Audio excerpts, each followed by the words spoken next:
What's up, YouTube? So I've cleared out most of the weeds in this little bed right here. So I wanted to show what I have going on in it, since everything is much more cleaner and clearer.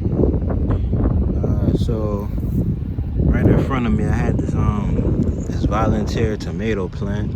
I'm assuming it's a get stuff tomato plant, but we'll see. It's starting to produce flowers now. Let's see if we can find a cluster right here.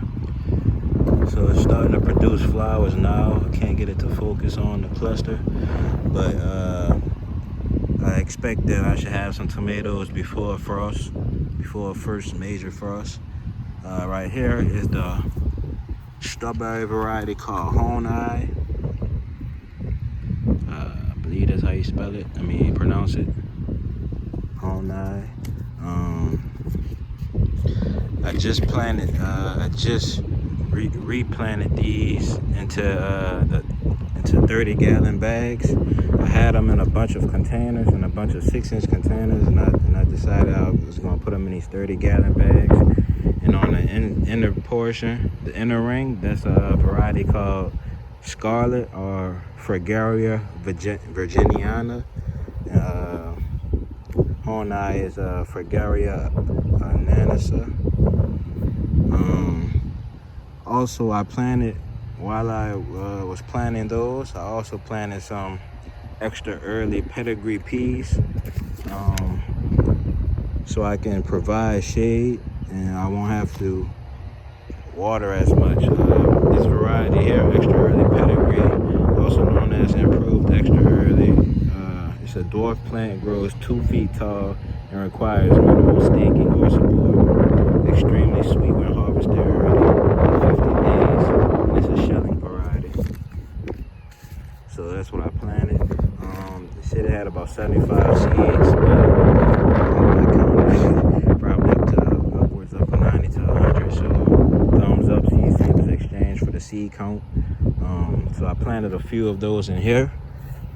And then on this other side, I have the Rutgers Scarlet Strawberry that I also did the same thing with. I transplanted them into these 30-gallon grow bags. This is Rutgers Scarlet. And this one actually tastes good. I don't know why my camera's not focusing. Here we go. So this one has a plant patent, so you can't sell that without permission.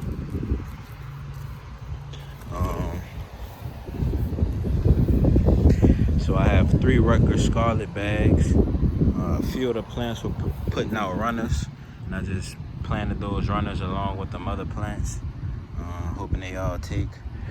So I planted some extra early pedigree peas, and 1, 2, 3, and 3 of those.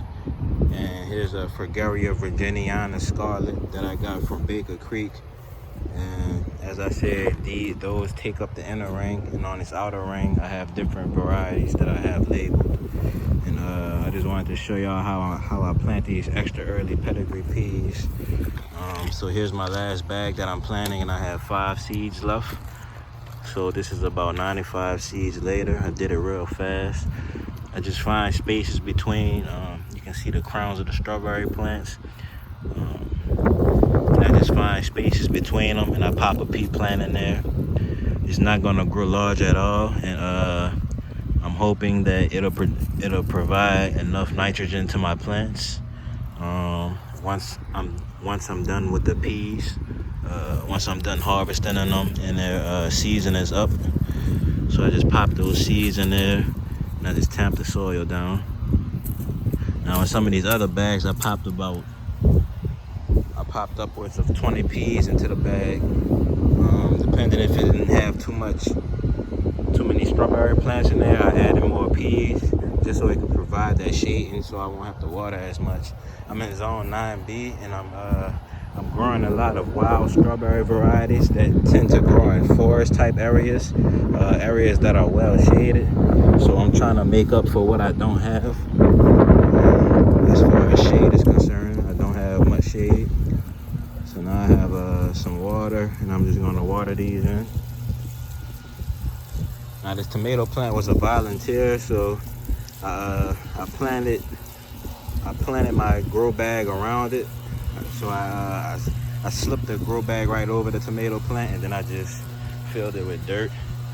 Since that's my only tomato plant, I didn't want to waste it. Probably make some tomato sauce or try some new recipes depending on the variety that I have. See, I'm just watering these, and you can see they're wilting. They weren't wilting when they were in those containers, so it's just transplant shock basically. These cool mushrooms, they always pop up. Right here I had this is Pedigree virginiana.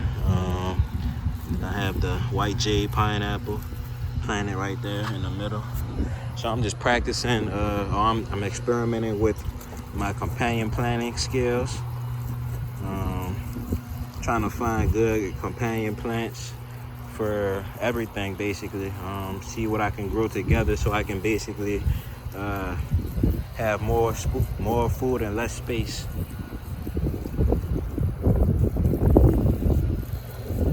Right, so this is the last bag that I need to water. Those bags right there just had a bunch of weeds in them, and I weeded it, the Pedigree virginiana. But the Rutgers Scarlet, I actually transplanted this one, so this one is showing shock. That's why these aren't showing any shock. All those plants. Okay, getting some. We had some rain yesterday, so I was good yesterday, but today they started wilting. And then I finished it up today. So I just wanted to show y'all what I have going on. I'll stop by and show a couple of these pineapple plants. Let's see, I have 2 of them. So the fruits on here, the peppers on here are delicious. They have a nice heat to them. They're just a little bit hotter than a jalapeno. They have a nice size to it, to the pods. That plant right there was stripped by a hornworm. So if a hornworm can sit there and eat the hot peppers, then you best believe they taste good. So right here, this is a plant that it's a good example of, shows a good example for how much fruit can be produced on it.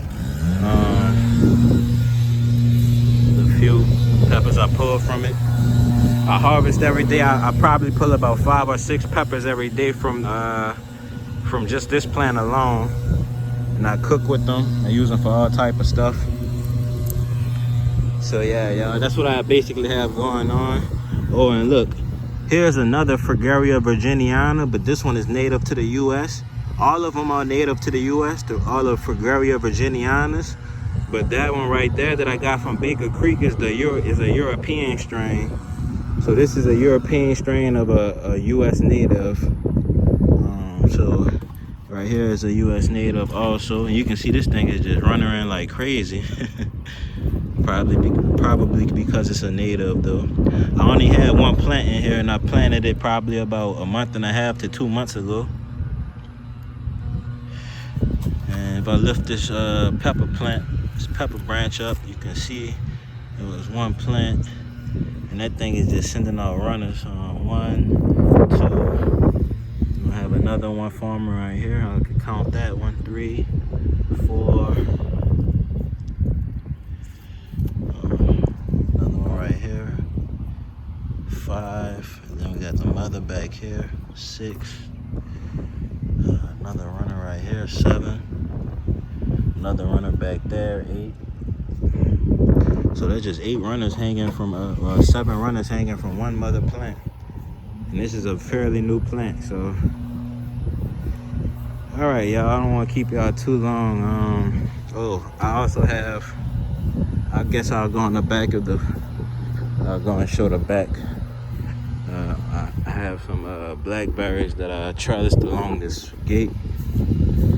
They've been planted here for about, since last fall, I believe. Or no, since maybe spring or fall.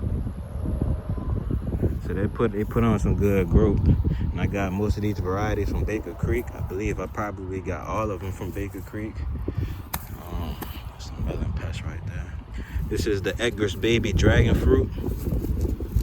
Right here.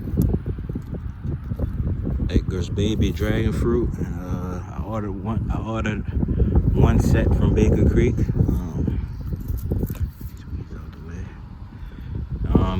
It started off as only one of these cactus, and then it started putting on these new shoots. So each of them are growing quite well. This Edgar's baby dragon fruit right here is a grape variety called Delicious.